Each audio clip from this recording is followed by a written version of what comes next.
साथ ही वर्लपूल एक और accident of the day. Mitali, इसकी बात कर लेते हैं। जी, वर्लपूल आज 20% की गिरावट के साथ ट्रेड करता नजर आ रहा है। दरअसल कंपनी की जो पेरेंट कंपनी है वर्लपूल कॉर्प, उसने ये ऐलान किया है कि वो अपनी हिस्सेदारी कंपनी में बेचने वाली है और 2025 के मिड या एंड तक इसकी जो टोटल 51% की हिस्सेदारी है, इसे कम करके वे सिर्फ 20% पर ही रखने वाली है।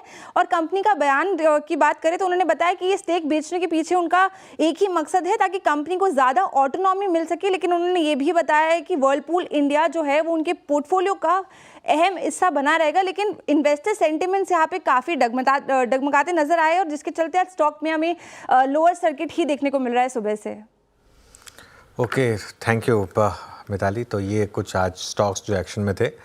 अब आगे बढ़ते हैं और एक इम्पॉर्टेंट न्यूज़ एड्रेस करते हैं। मार्केट रेगुलेटर सेबी ने इन्वेस्टर्स एजुकेशन का मुखौटा ओढ़कर इन्फ्लुएंसर्स पर जो अपना एक अलग ही दुकान चला रहे हैं, उस पर एक गाज गिरा दी है। सेबी ने अपने नए सर्कुलर में कहा है कि इन्वेस्टर एजुकेशन का काम अलग है और शेयर रिकमेंड करने का काम अलग। अब वे मार्केट एजुकेटर्स का मुखौटा पहनकर ब्रोकर्स के साथ करार नहीं कर पाएंगे। सेबी ने क्या इस फैसले के जरिए इन्फ्लुएंसर्स के ताबूत में आखिरी कील ठोकी है, इस पर बात करने के लिए अब हमारे साथ स्टॉक एज के को फाउंडर विवेक बजाज और कैपिटल माइंड के फाउंडर और सीईओ दीपक शिनॉय जुड़े हैं। दोनों काफ़ी एक्टिव हैं इस मुद्दे पर, काफ़ी सोशल मीडिया पर भी।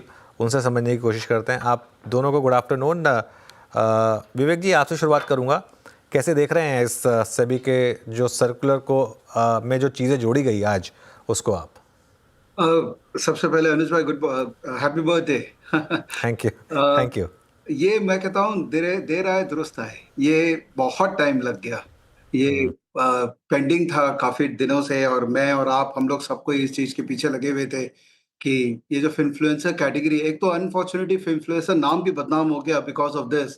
अदरवाइज बड़ा क्लीन सा नाम था इन्फ्लुएंसर, जो फाइनेंस समझाते हैं, but because of illicit practices of influencer नाम बदनाम हो गया। तो आई थिंक इसको लीगल फ्रेमवर्क में लाने का, I think this is one of the good way SEBI ने जो इसको इस्टेब्लिश किया है। बेसिकली एक बहुत ही सिंपल तरीके से उन्होंने कह दिया कि भाई, आप अगर एडुकेटर हैं तो, और आप RA licence, so everything is around the research analyst licence, if I am not wrong. तो अगर आप आरए लाइसेंस नहीं लेना चाहते हैं तो आप 3 महीने पुराने डेटा को लेके ही एडुकेट कीजिए, which for me practically doesn't make any sense. Because अगर आप शेयर बाजार जैसी चीज 3 महीने पुरानी डेटा के साथ में सिखाएंगे तो उसका प्रैक्टिकल रेलेवेंस खत्म हो जाता है। तो एसेंशियली रेगुलेटर बोल रहे हैं कि अगर आप एडुकेट कर रहे हैं तो आप आरए लाइसेंस ले लीजिए। लेकिन वो आरए लाइसेंस के अपने चैलेंजेस, अपनी बातें हैं जो अपने बाद में बात करेंगे, but I think it's a welcome move. ये होना चाहिए था, and it is a nice way it has come. बिल्कुल।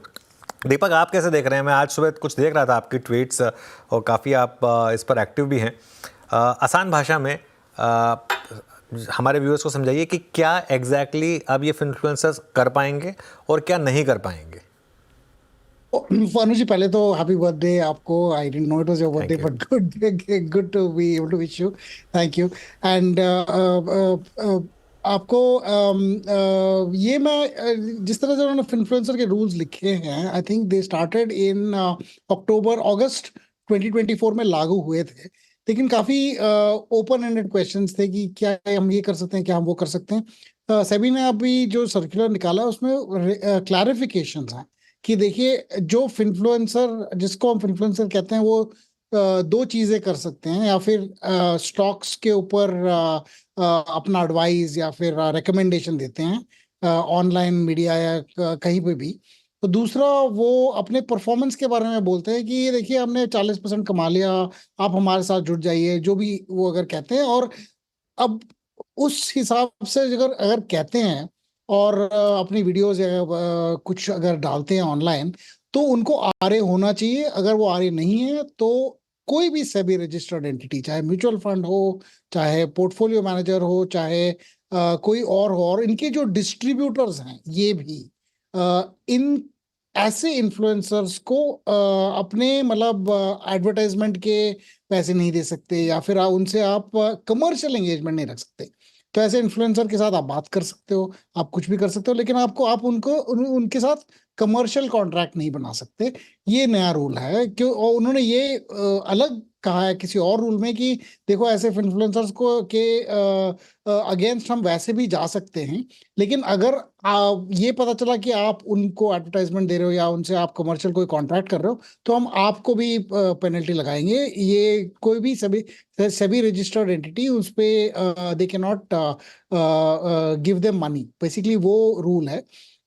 इससे ये जरूर होता है कि जैसे रूल्स को इंटरप्रेट किया जाए कि फिर कोई भी अगर कभी भी किसी स्टॉक के बारे में बात करे तो क्या वो इन्फ्लुएंसर बन जाते हैं रूल्स के हिसाब से? हाँ, लेकिन मुझे लग रहा है क्योंकि इतना ब्रॉड है, सभी ऐसे भी नहीं चाहेगी कि कोई भी अगर कभी भी किसी वक्त भी किसी स्टॉक के बारे में कुछ बोल दें तो क्या वो मतलब उनके अगेंस्ट चल जाएंगे कि देखिए आप तो इन्फ्लुएंसर बन गए।